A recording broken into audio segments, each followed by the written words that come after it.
Oke, kita lanjut nomor 12. Jadi nomor 11 itu adalah apa tadi? B ya. Jadi nomor 11 itu adalah B. Oke, lanjut ke soal nomor 12. Sebuah desa yang memiliki beragam kelompok etnis belakangan ini sering mengalami ketegangan antar kelompok etnis tersebut. Masing-masing kelompok etnis merasa superior dan sering terlibat dalam konflik yang mengganggu perdamaian desa. Sebagai seorang ahli, apakah strategi yang akan Anda pilih untuk menyelesaikan masalah ini sesuai dengan Pancasila? Apakah A. Mengkoordinir forum dialog antar kelompok etnis, mempromosikan pemahaman, toleransi, dan kerjasama antar mereka?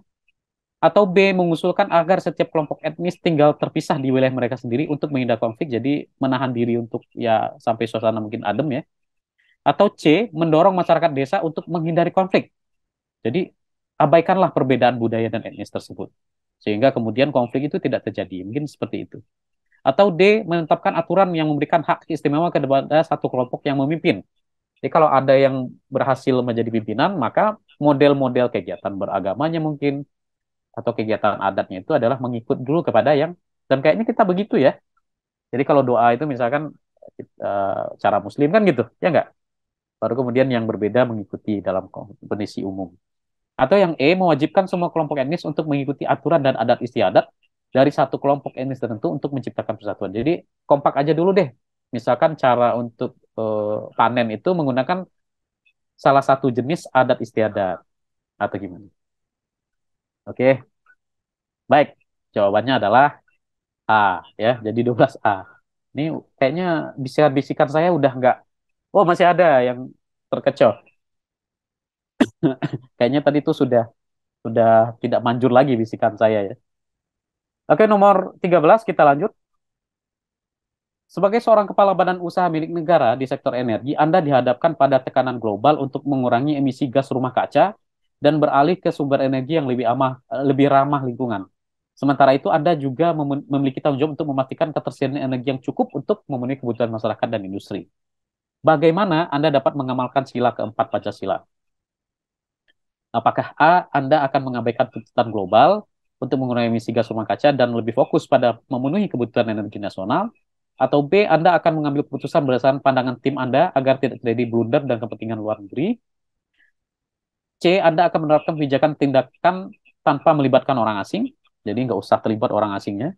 Atau D, Anda akan mengevaluasi semua pilihan yang tersedia. Jadi apa saja pilihan yang ada itu dievaluasi dulu dengan mempertimbangkan aspek lingkungan dan sosial sebelum mengambil keputusan. Wah, ini di keep ya.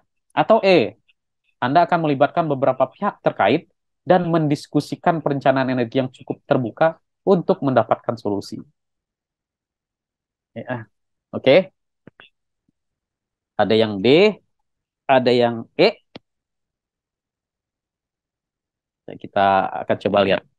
Jadi memang D dan E ini agak mirip-mirip ya. Termasuk yang B itu. Kenapa nggak ada yang milih B ya? Kalau D jelas ya, itu kaitannya dengan lingkungan, non sosial. Ya. ABC kalau di dalam sektor lingkungan itu ya, abiotik, biotik, dan culture. Nah, itu jadi lingkungan dan sosial. Atau A, atau E, Anda akan melibatkan beberapa pihak yang terkait. Jadi yang nggak terkait, ya nggak usah gitu ya. Diinikan.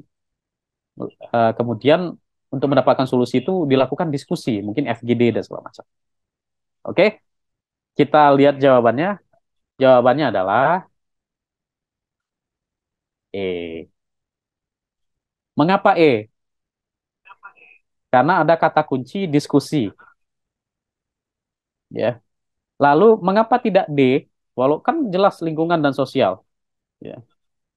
Karena pilihannya itu cuma dua tadi, dan itu baru apa ya rencana gitu ya.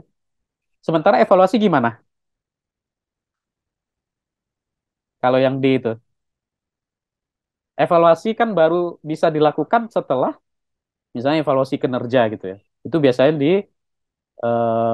ya ada yang di per 4 tahun, ada yang triwulan berapa gitu ya, ada yang di akhir tahun gitu ya.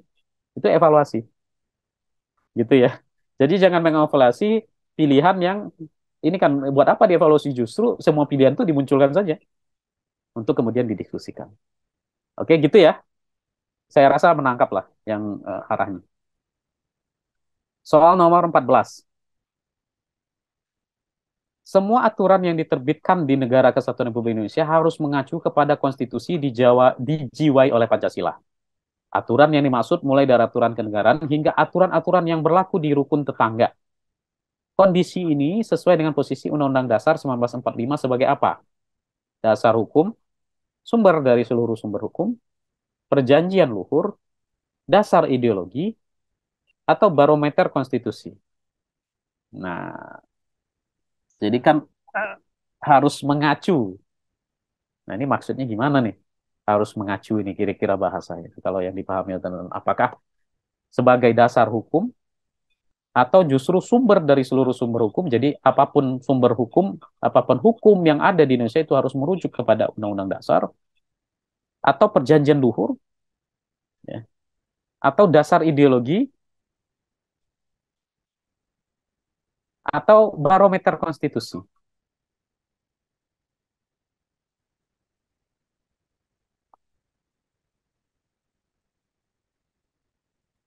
Ya. Dan yang ditanyakan apa?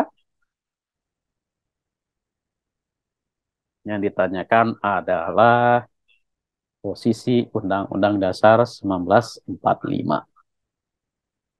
Oke, hati-hati. Nah ini Kak Rika nih. Jeli ya. Makasih Kak Rika. Jadi jawabannya adalah A. Sebagai dasar hukum. Kalau sumber dari seluruh sumber hukum itu adalah kedudukan dari salah satu kedudukan dari Pancasila. Nah, Pancasila di atasnya Undang-Undang Dasar. Makanya kata-katanya adalah mengacu kepada konstitusi dijiwai oleh Pancasila. Konstitusi kita apa? Undang-Undang Dasar 1945. Jadi pertanyaannya tentang konstitusi. Ya, hati-hati ya.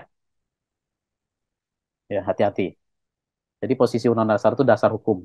Kalau ada misalkan pilihan sumber hukum, lalu ada lagi sumber dari seluruh sumber hukum. Yang ditanya Pancasila misalkan. Nah, itu yang mana jawab? Sumber dari seluruh sumber hukum. Ya, itu. Jadi kalau yang Pancasila itu disebut landasan idil.